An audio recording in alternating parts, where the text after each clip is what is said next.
Welcome. It is so great to have you joining us today. Absolutely. It's great to be here. Whether you are, prepping for a big meeting, catching up on some reading, or you're just insanely curious about how the world works, you are in the exact right place. You really are. Because we have a genuinely fascinating stack of sources for today's deep dive. Oh, it is quite the stack. It is. We are looking at historical texts on the Treaty of Versailles. Always a heavy hitter. Right. Plus records of the Great Depression in Australia, specifically from the National Museum of Australia. Which is a brilliant perspective. Yeah, and then we're moving into the chilling historical origins of the ideology known as Lebensraum, pulling from the Holocaust Encyclopedia. A very dark but very necessary history. Exactly. And finally, to cap it all off, a pedagogical guide on high-impact teaching strategies from the Victorian state government. Now, at first glance, you might be sitting there wondering how early 20th century geopolitical treaties connect to modern classroom teaching strategies. Yeah, it sounds like a random assortment, right? But that is the mission for this deep dive. Connecting the dots. Exactly. We are going to explore the massive domino effect of history's greatest crises. We want to look at how the messy end of one world war planted the seeds for a global economic collapse. And how that collapse fueled the darkest ideologies of the next war. Right. And then, because we do not want to leave you feeling completely hopeless from the heavy weight of all that history. Because it is heavy. It really is. So we are going to pivot. We're going to look at the actual science of how we learn, how we teach, and how we can process an incredibly complex world without short-circuiting. It's a survival toolkit, really. Okay, let's unpack this. The source material on the end of World War I paints an incredibly chaotic picture. Take us back to 1919. Gladly. So the year is 1919, and the setting is the magnificent Palace of Versailles in France. Right. World War I, which was the most devastating conflict the world had ever seen up to that point, is finally over. The armistice was signed back in November 1918. But the actual peace treaty is just being hammered out now. Exactly. And it is incredibly messy. You have delegates from all over, but the real power rests with the Big Four. That's the leaders of France, Britain, the United States, and Italy. Right. And they are the ones calling the shots. I noticed in the reading that these four leaders seem to have completely different agendas. I mean, why couldn't they just get on the same page? Well, they were driven by entirely different domestic pressures. Yeah. Take French Prime Minister George Clemenceau, for example. Right. He was leading a country that had been absolutely devastated. A huge chunk of a generation of Frenchmen was gone. Their land was destroyed. His primary goal was security. Which to him meant severely weakening Germany. Permanently. He wanted them crippled so they could never invade France again. But then you look at British Prime Minister David Lloyd George. Right, the British public wanted revenge too, didn't they? They did, certainly. But Lloyd George was looking at the long game. He wanted to maintain a balance of power in Europe. And crucially, Britain needed a German economy that was viable enough to be a trading partner. So economic pragmatism versus pure security. Exactly. And meanwhile, you have U.S. President Woodrow Wilson coming across the Atlantic with a completely different mindset. The 14 points. Yes.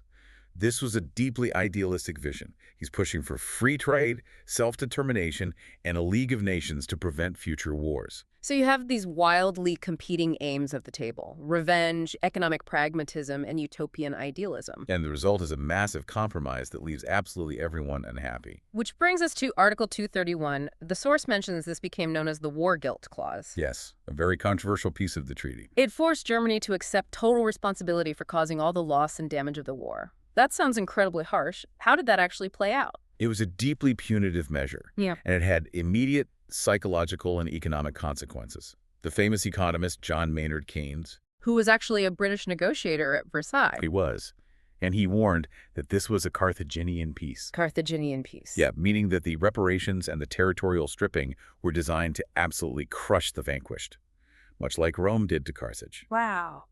Keynes argued it would be entirely counterproductive, because you cannot extract massive financial reparations from a country while simultaneously dismantling its ability to generate wealth. It's a paradox. You can't squeeze blood from a stone. Precisely. There is another detail from the sources that completely shocked me. The fighting stopped in November 1918, but the Allied naval blockade of Germany did not. No, it didn't. Why on earth were the Allies still blockading food shipments well into 1919? It was a brutal leverage tactic. The Allies wanted to ensure Germany signed the final harsh terms of the treaty without resistance. But what happens to a civilian population under those conditions? The human cost was staggering. The German Board of Public Health estimated that hundreds of thousands of German civilians died of starvation and disease due to this blockade. Just from the blockade? Yes. Some historical estimates point to over 100,000 people dying just in the months after the armistice was signed. After the fighting was already over? Exactly. The Allies literally wouldn't let food ships into port until the ink was dry on the treaty. That is just horrifying. So, what does this all mean for the people living through it? It means that the peace didn't bring healing. It brought humiliation and hunger. The trauma of that blockade, the literal starvation of families, sowed deep, bitter resentments that would fester for decades. So the treaty permanently weakened nothing, but it angered everyone. The ground was incredibly fertile for a new disaster. Okay, so when a global system is that fragile, the cracks travel fast. Let's look at the second source and pivot to the literal other side of the planet. Australia. Yes, I want to talk about the Great Depression, specifically how it absolutely shattered Australia. Why did a crisis in Europe and America hit them so hard? It is a textbook example of the dangers of global interconnectedness. In the 1920s, Australia's economy was deeply tied to the land. They were riding high on wheat and wool exports, right? Very high. But to fund massive public infrastructure projects, federal and state governments were borrowing incredibly heavy sums of money, mostly from institutions in the City of London. So they were effectively floating on commodity exports and foreign debt. Exactly. That sounds like a bubble waiting to burst. And burst it did. In the mid-1920s, European agriculture finally recovered from the war. Oh, so they didn't need as much imported food. Right, and the U.S. and Canada started flooding the global market with wheat. Commodity prices plummeted. Which means Australia's main source of income dries up. And London starts getting nervous about Australia's ability to repay. So the loan funds dry up too, and then October 1929. the Wall Street crash in the U.S. The tap completely turns off. The dominoes fall, and they fall hard. The numbers in the National Museum of Australia records are terrifying. By 1932, the official unemployment rate in Australia reached 32%. A staggering figure. If we think back to the 2008 financial crisis, U.S. unemployment peaked around 10%, and that felt apocalyptic. 32% is just unfathomable. 1 in 3 workers out of a job. And with no modern social safety net, men wandered the country looking for work, setting up shanty towns on the edges of communities. The source mentioned over 60,000 men, women, and children became entirely dependent on a system called the SUSO. The SUSO, yes. State-based sustenance payments.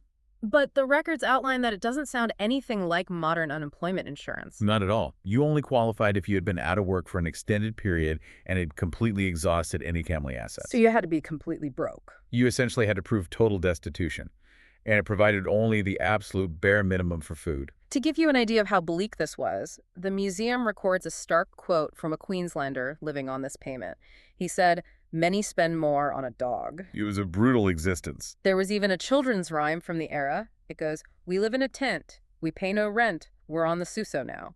It permeated every level of society. How does a government even begin to manage that level of economic despair? They largely couldn't, which is why it shattered political stability entirely. Right, the sitting Australian Prime Minister at the time, Stanley Bruce. He tried to cut spending and wages to manage the deficit. He was so overwhelmingly unpopular that he lost a vote of no confidence. He called an election. And actually lost his own seat in Parliament. He was the first sitting Australian Prime Minister to ever do so. So the Labour Party takes power under James Skillen. But looking at the timeline, that happens just a week before Wall Street crashes. A terrible time to inherit an economy.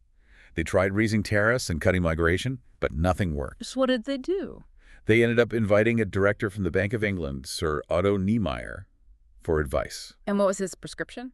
Niemeyer essentially prescribed severe austerity, balance the budgets, cut welfare, reduce wages, and above all, keep paying the interest owed to British banks. I imagine telling a starving population to cut welfare so they can pay foreign bankers didn't go over well. It fragmented the Labour Party completely.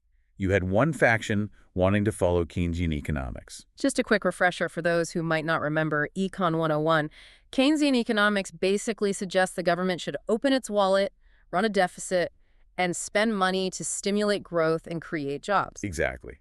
But then another faction, led by Jack Lang in New South Wales, advocated defaulting on the British loans entirely. Just refused to pay so they could feed their own people. Right, and a third faction wanted fiscal conservatism. The party tore itself apart, governments fell, and the political landscape was entirely rewritten. Wow. If we connect this to the bigger picture, it is truly terrifying. It highlights the profound vulnerability of our global systems. A stock market crash an ocean away, driven by speculators in New York, ended up dictating whether a family in Queensland could afford enough food to feed their children. That sudden loss of control, that economic powerlessness, creates a deeply desperate public. And when severe economic ruin combines with the festering post-war resentments we discussed regarding Versailles, history takes a very dark turn. It does. Which brings us to our third source. Before we dive into this, I want to be incredibly clear with you.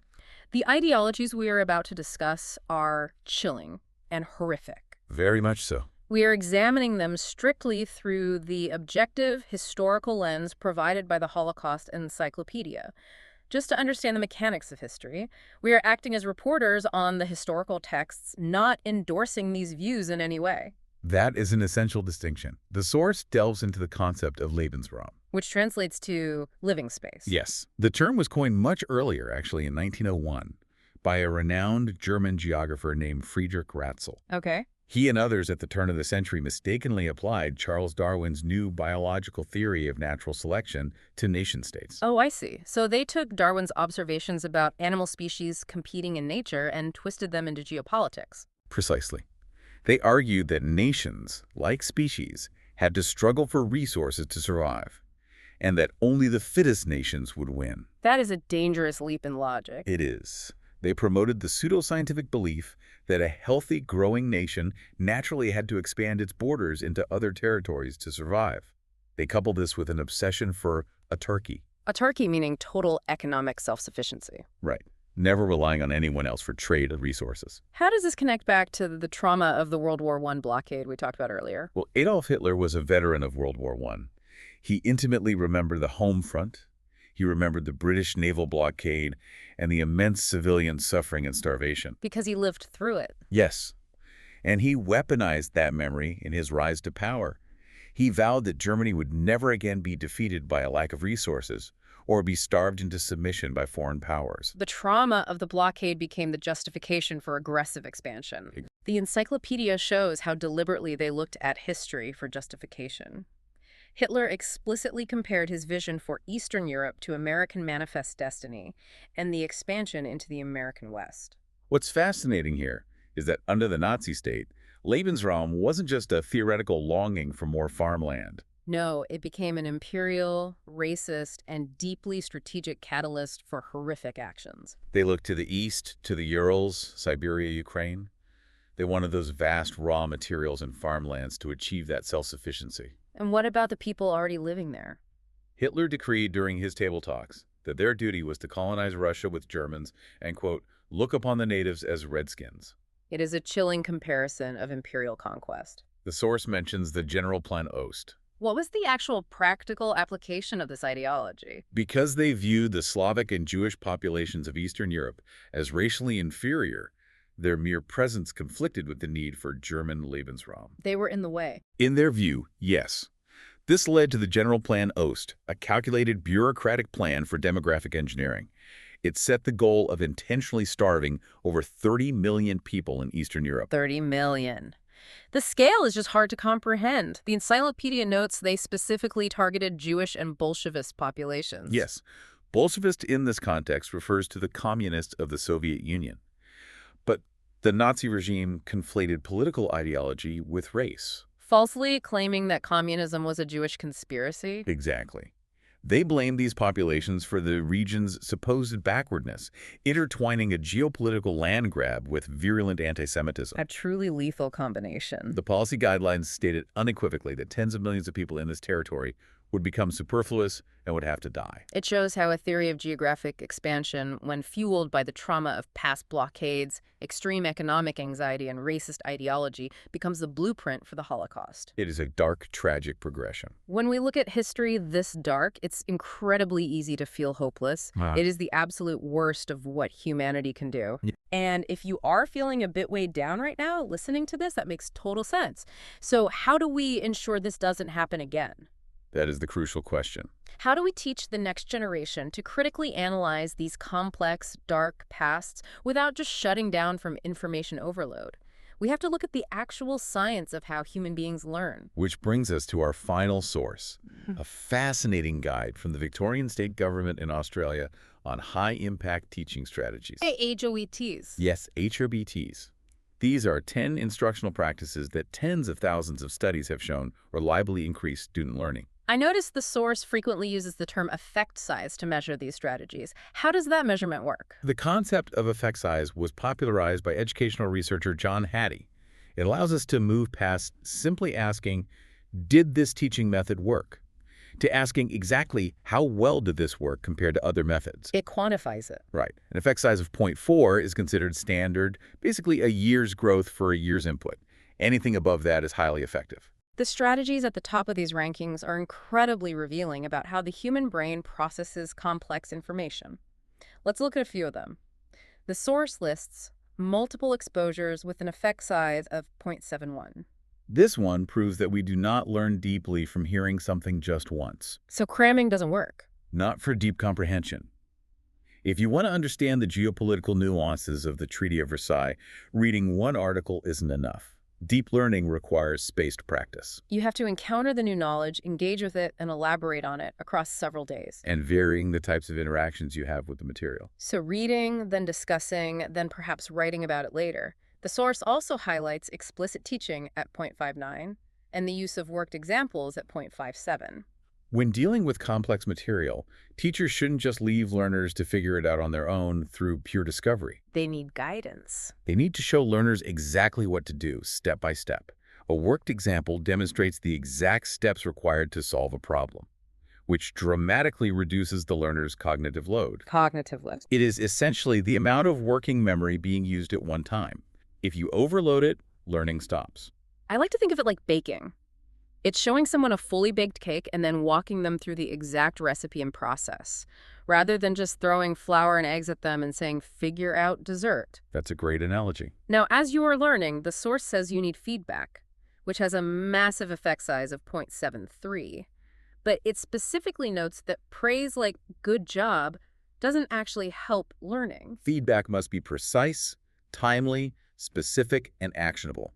It has to redirect the learner's actions so they can align their effort with the goal. So good job feels nice, but it doesn't tell the brain what to repeat. Exactly. Pointing out exactly why a historical analysis was well-structured resolves misconceptions quickly before they become embedded. Another powerful tool mentioned is metacognitive strategies, scoring a 0.69. This is literally thinking about thinking. It's teaching students to be aware of their own learning process, to self-regulate, and to evaluate their own progress.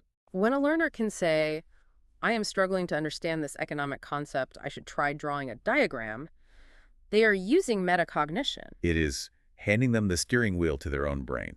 And perhaps the most impactful of all, with an astonishing effect size of 1.07, is response to intervention, which falls under differentiated teaching. This means leveraging data to know exactly where a learner is right now and tailoring the intervention directly to their specific point of need. Rather than applying a one-size-fits-all lecture, You meet the mind exactly where it is. what stands out to you about all this? Because these strategies aren't just for school teachers standing at a whiteboard. Not at all. Whether you are managing a team at a corporate office, mentoring a junior colleague, or just trying to teach yourself a new hobby like photography or coding, these are the ultimate tools. Leveraging specific feedback and spacing out multiple exposures to new concepts is how you avoid that dreaded info overload in your own life. It is empowering. We just covered decades of geopolitical trauma and economic collapse. The only way the human mind can process that scale of information and actually learn from it, rather than just being traumatized by it, is through structured, scientifically backed methods of breaking it down. Okay, let's tie this entire deep dive together. We started in 1919. tracing how the punitive, messy Treaty of Versailles and the deeply traumatizing civilian starvation of the naval blockade fed into a fragile global system. We saw how that fragility cracked during the Great Depression, shattering nations like Australia and creating a desperate public that felt entirely powerless. We then explored how those deep economic anxieties and historical resentments were weaponized. The trauma of the past was twisted into the chilling, racist, and imperial ideology of Lebensraum, leading to calculated atrocities and the blueprint for the Holocaust. But we ended with a tool set. We looked at the actual science of teaching and learning. Strategies like multiple exposures, worked examples, and metacognition. Knowing how to process information, knowing how to critically analyze a text or historical event without being overwhelmed by it, is your very best defense against repeating history's mistakes. If we don't know how to learn from the past, we are doomed to just react to the dominoes falling around us. Exactly that. Here's a final thought for you to mull over. We've seen how effective these high-impact teaching strategies are for teaching hard facts, complex historical timelines, and mathematical skills. The science is clear on that. If strategies like multiple exposures, precise feedback, and metacognition are scientifically proven to be the absolute best way to learn, how might we apply those exact same educational strategies to deliberately teach empathy? That is a powerful question. Could we use space practice and worked examples of compassion to ensure the bitter resentments that fueled the horrors of the 20th century never have the chance to take root again? Something to think about. Thank you so much for joining us on this deep dive, and we'll catch you next time.